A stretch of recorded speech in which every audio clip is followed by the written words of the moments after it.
You ever want fantasy but not the overused Isekais? You ever want an overpowered protagonist but not cliched and basic? You ever want a time regression series but not one so focused on romance or revenge? Well, the series with all of this and more just recently came back onto Webtoon. And boy am I excited to share it with you. Doombreaker is a Webtoon original series with the coolest name ever. It just came back onto Webtoon a couple weeks ago. We start with our main character, Zephyr, the last hope of humanity, the last human on Earth, getting stabbed by the god of destruction, the lord of demons, Tartarus. Tartarus makes Zephyr beg for his life, even offering him a position right alongside him to conquer worlds, wanting to give him hope and then take it away from him. But Zephyr has one trick up his sleeve. I guess technically his finger, as when he flips someone off, a massive burst of power and magic will blow him and everything around him up, flipping off the god of destruction, killing himself and taking Tartarus's hand clean off. Our main character, dead. The world ended. The heroes lost. Though not entirely. You see, Zephyr wakes up in the bottommost level of the pantheon of the gods, where the elite angel Mercedes tells Zephyr that the gods have decided to send him back in time, keeping his memories intact, but all of his physical training, mana, and skills will be removed. A gift from the gods, a generous gift to give humanity another chance at life. Well, as it turns out, that's not quite the case. You see, these gods are greedy and selfish. They've never cared about humanity. They abandoned it as soon as they couldn't gain anything from them. In fact, they only have one reason to send Zephyr back in time, because they want to see something a little more entertaining. Yeah, entertaining. They don't want to give humanity another chance. They just wanted some simple entertainment. They watched his 5-year struggle like a Netflix show that got cancelled, but they petitioned to get it back. Heck, even Tartarus, the one who technically won the battle, hated that a mere human being injured him, and himself wants a do-over. Zephyr is sent back years, back to when he was a slave, even given some extra perks, starting the series anew. Yeah, that's no joke, that's episode 1. Thank God I'm not doing a series recap. Anyways, that's the premise of the story. Zephyr gets sent back in time, using the god's wish for entertainment to actually save the world. I've actually talked about the series a while ago. Don't watch that one, by the way, it's not great. But that was more than a year ago, and way more has happened in Doombreaker. And the series has gotten really good. So that raises an important question. Why has it? Why has the series gotten so good? Why does the series work as well as it does? What makes Doombreaker so great? Besides the name, of course. First, let's talk about what we already know.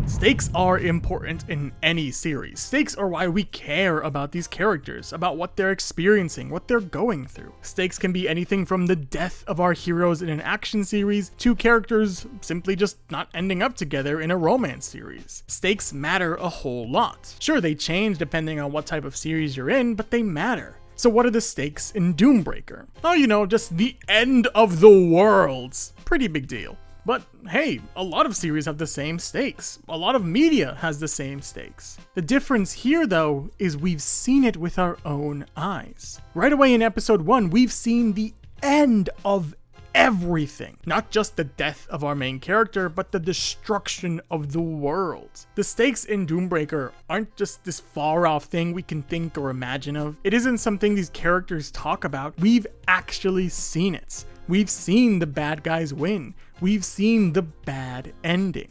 You might think that's nothing major. We've seen the bad guys win all the time. There are a bunch of series that have our main character die and then whoops, nope, they're still alive. Whether it be through rewinding time or reincarnation. And these series are often very solid. Some of my favorite series, in fact. Giving our main character an edge over the rest of the cast, but not in a way that feels cringy or forced. It makes sense that these characters that have often survived years, if not decades of war, of constant danger, of destruction, of life-threatening situations, have wildly more experience, and if given another shot, would surpass even the most talented of the cast. And that's not even counting the extra skills or abilities often given to these characters. But back to my point, we've seen the bad ending with many of these characters. In Return to Player, we see something very similar to Doombreaker. Our main character reaches the end, but he's all alone. Infinite Leveling Miram, our main character gets wrecked by Shonma. Funnily enough, the same thing actually happens in Return of the Blossoming Blade. And there are likely more series that I just don't really want to look for. But we often see a bad ending. But not the bad ending, not the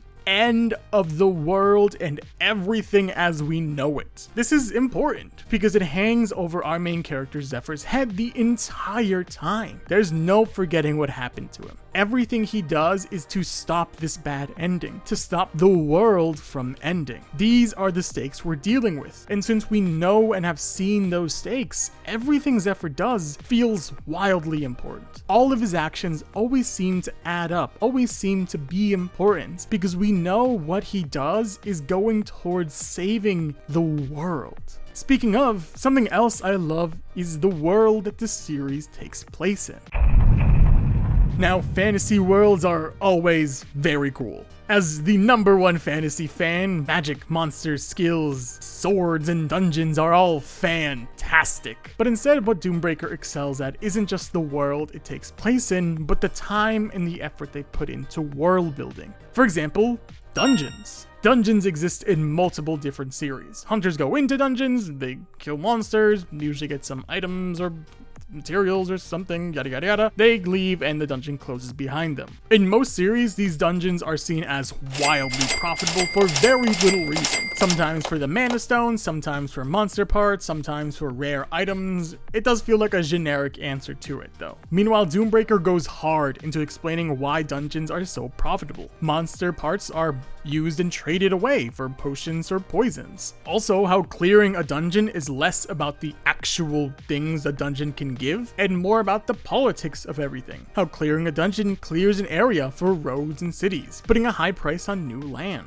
Not to mention the actual planning it goes into clearing these high-ranked dungeons. It's not just something they go and do, there's actual planning and actual steps. That's actually the first major arc of Doombreaker, clearing the Tomb of the Fallen Princess. We see the steps to get recruited into such a high-ranking and dangerous quest. We see the planning on both ends, from the temple people and from the Tartarus cult. I'll get back to them. The actual 2 weeks of training it took to get them ready, all before even getting into the dungeon. And that's just the dungeon side of things. It doesn't even explain the Goddess of Light and the temple, the pretty despicable practices that the temple does, like slavery from indebted adventurers. Not to mention the Tartarus cult, different poisons and manas and skills and abilities, including Zephyr's special martial art, the Dragon King martial art style, a martial art with powerful electrical attacks, taught to him by his mentor in his previous life, but his teammate in this life, Ned. Speaking of Ned, these characters are honestly the meat of the series. Look, I love characters. Characters are why I started on YouTube, and Doombreaker puts a lot of time and focus into their characters. All of them have their own personalities, their own goals, and seeing different people team up and work together is an amazing part of the series. Seeing them fight bosses, fight dragons,